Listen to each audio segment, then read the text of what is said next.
Inovadores. Inovadores. Inovadores. Inovação. Inovação. Inovação. Inovadores inquietos. O desafio que é, né, de você fazer, a gente olha, então a gente tem um cenário antecipado de 5 anos, gente, é absurdo, né? Como é que você traz isso para uma empresa? Então, quando a gente pensa, fico eu pensando pelos processos de planejamento estratégico que eu já passei anos atrás, e a gente falava, nossa, mas isso é futurologia. Por quê? Porque é aquela síndrome do presencialismo lá que o Jonathan comentou. E aí, claro, né, numa ingenuidade tremenda de não conseguir perceber, né, o quanto de fato tinha que ser exercitado. Mas não é assim aquele exercício literal que se propõe na maior parte das empresas, que o Jonathan também estava comentando, aquela coisa ali, vou falar, é um número e tal. Não, é de fato refletir e entender quais são as possibilidades, para onde o mercado está indo. Mas eu também entendo que alguns anos atrás ainda não se conseguia talvez ter o vislumbre que a gente pode ter hoje em relação a esse exercício de futurologia mesmo, de ficar aqui, né, entendendo de futurismo, entender como é que as tecnologias estão caminhando, como é que as coisas estão se desenvolvendo para tentar manter. Até o Vinícius comentou ali no YouTube, falando muito assim, como é que a gente faz para tentar manter, né, pelo menos pensando em empresas pequenas, né, porque a gente tem mudanças tão significativas, como sustentar um planejamento estratégico de médio prazo.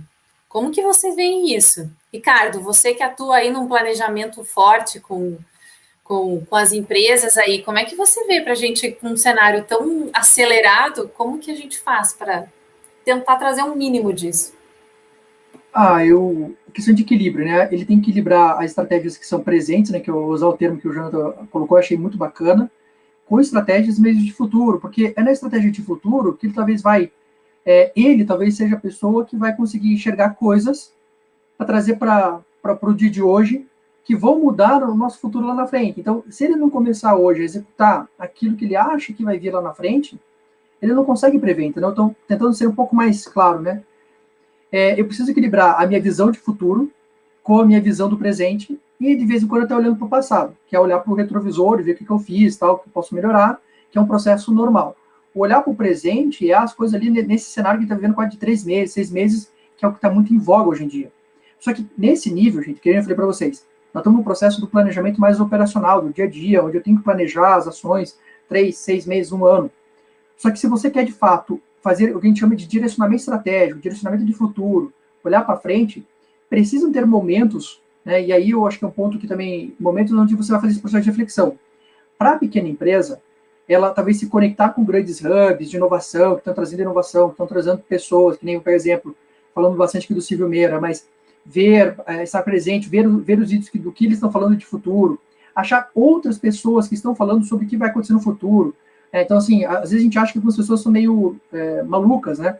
Você começar a ouvir o que o Elon Musk falava há 5 anos atrás, né? Para nós, essa questão do carro elétrico, do carro autônomo, cara, era loucura do cara que estava investindo uma grana, deixa ele se ferrar com o dinheiro dele. Hoje, a empresa dele vale mais que todas as empresas do ramo automotivo juntas, ou está valendo quase que das principais. Por quê? Porque ele olhou lá para frente, fez um cenário, e olha que a Tesla é uma empresa acho que do início dos anos ali, 2000, ou 10 ou 2000, tá? Então, eles já estão numa caminhada há muito tempo com esse cenário. Então, mas eles tentam olhar para frente e tentam fazer, o que eu posso fazer hoje? E vai executando pedacinho por pedacinho. É um quebra-cabeça que você vai montando. Então, eu acho que tem equilíbrio entre estratégias de presente, né, olhar o dia a dia, a eficiência operacional, como olhar o cenário competitivo. Acho que essa é a grande questão. Como que eu vou ser mais competitivo nesse mercado que está vindo? Né? Porque o mercado de agora, você teve que ter pensado lá atrás para ser competitivo no hoje. Então, não olhar hoje, como é que eu vou ser agora? Então, acho que é um pouco disso. Então, o Jonathan colocou muito bem, né? Muita questão do presente, de olhar o presente, mas eu tenho que olhar o futuro. Eu tenho que colocar isso no meu processo eu chamo de visão estratégica, onde a operação está junto e essa visão mais longa, né?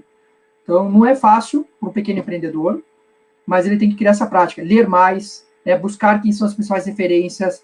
Então, é isso que vai fomentar nele o processo criativo, o processo de enxergar coisas que vão demorar, às vezes, demora anos para você chegar num conceito, e às vezes, por que está demorando? Porque talvez não chegou a tecnologia que você imaginava, não chegou talvez um modelo de negócio que você imaginava, mas se você perder essa visão, vamos chamar assim, essa caminhada, desistir dela no meio do caminho, é aí que morrem as grandes ideias, né? Então, as grandes ideias, elas demoram, elas não surgem assim, opa, tive uma grande ideia. Eu acho que é isso. Jonathan, você quer... Quero sim. Eu lembrei da entrevista que eu fiz na sua fala, né, com o gerente de RH do Grupo Boticário, o Alexandre. Então, um abraço para ele aí. E eu perguntei para ele, falei, e essa pandemia tal, mudou muito a estratégia de vocês? Como é que vocês foram pegos de surpresa e tudo mais? E ele, na maior tranquilidade, né, ele falou assim, não, a gente só adiantou o que nós faríamos em 5 anos. A gente trouxe para 2020, para realizar aquelas ações. Então, eu sei que eles estão com diversas ações, né, já fizeram muita coisa, tem coisa para fazer, né, porque já estava com esse drive de futuro, né, de coisas que estão vindo, né.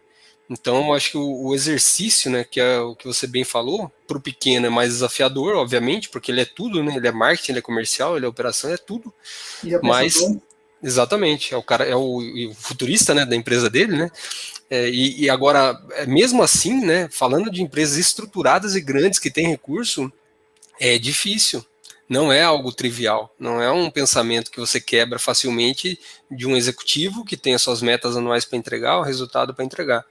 Tem um podcast que eu quero citar, que até anotei aqui porque eu achei demais o podcast, sempre falo.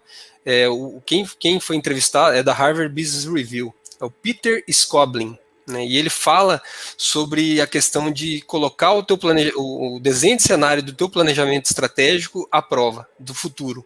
Como você criar algo que é a prova do futuro. E, em última instância, né, na nossa discussão até prévia aqui, o Ricardo comentou que estratégia é escolha, e é escolha do que fazer e do que não fazer. Então, é uma aposta. Então, quanto melhor você aprofundar, né, nos estudos, nas tendências, e tem diversos relatórios que apontam comportamento demográfico, expectativa de consumo e comportamento, né, talvez melhor seja a sua aposta. Mas jamais alguém vai ter a resposta. E nesse podcast ele fala que as empresas tem que desenvolver em seus líderes a capacidade de desenhar cenários, a capacidade de ver o futuro, de prever o futuro. Por quê? Porque ninguém sabe. Então existem elementos, sinais, né? Por exemplo, a pandemia tem lá o documentário que todo mundo fala do Bill Gates, que ele falou que o maior risco tinha a pandemia. Outros dados aí, igual o Ricardo comentou, existem diversos estudos, até eu tenho um monte de estudo que eu falei com um autor lá da Inglaterra, que ele faz esses mapas, esses frameworks assim de futurismo. Então tem várias coisas. Só que para o nosso dia a dia, quando a gente traz para a nossa operação, para o nosso planejamento, parece muito fora da casinha. E aí a galera não dá bola, entendeu? Por isso que nem eu falei, é um belo exemplo aí do César, vou usar, César, em outras falas minhas aí, do Airbnb, né, de não ter previsto isso no modelo de negócio. Olha quanto frágil era o modelo de negócio deles. Né? Então, de novo, para fechar, passar a bola para o César, né, ouçam esse podcast, é Future Proofing Your Strategy with Scenario Planning. Então, é como colocar o seu desenho de cenário futuro à prova do futuro, né, do seu planejamento estratégico, que é um podcast da Harvard Business Review. Então, em suma, eles falam, desenvolvam nos seus líderes, nas pessoas da sua empresa, essa capacidade de pensar o futuro, de fazer conexões, né, improváveis, que é o outro exemplo da Tesla aí que o Ricardo falou.